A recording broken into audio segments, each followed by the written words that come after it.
Hingpit ang nabalhin ang nahabiling persons deprived of liberty sa bagong Mandawi City Jail Facility nga nahimutang sa Barangay Basak nga dako na ug hamugaway pa. Ni ang report ni Femery Dumabo.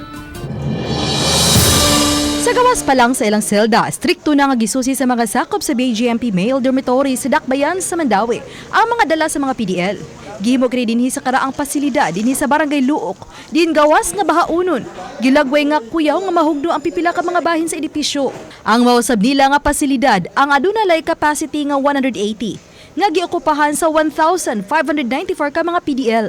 Hinungdad nga matud sa ilang warden Attorney Jonathan Baltar nga dali gyud ang takod sa mga sakit sa mga PDL.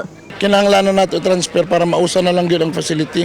Kay kung usar ang facility, the more personnel will guard the PDL. Then kaning facility mas conducive siya nga istihan sa PDL tungod kay ang ventilation niya mas okay as compared to the old facility. Dugang ni Attorney Baltar nga sa pagsugod sa Setyembre, gisugdan na nila og hinahinay pag-transfer dinhi sa bag-ong pasilidad sa Dungguan Barangay Basak ang mga male PDL. Ang katapusang batch sa mga PDL nga gilangkuban sa 92 ka mga piniriso. Bahaunon man gihapon ang gibalhinan, apan mas dali ang pagpasuyop sa baha, ug nga mas dako ang lugar ug mamahimo pa nga mapabuhatan og laing building. Dinhi mas dako sa banghawan alang sa ilang nagkadiang kalihukan, mapaugnat sa kusog, educational ug spiritual man. Natuturo ang transfer tungod kay daghan pa siya panginahanglan. Una, wala pa siya opisina gyud.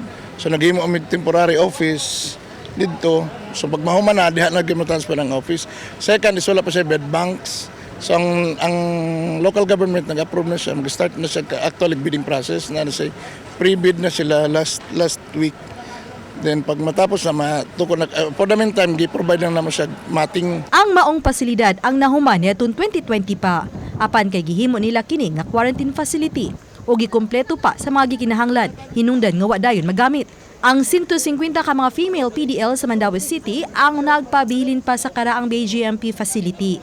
Kay padayon pang gihuman ang ilang pasilidad dinhi sa bag-ong jail facility. Uban ni Cleofer Lumayag ug Clans Gabutin, Femery Dumabok. Balitang Bisdak.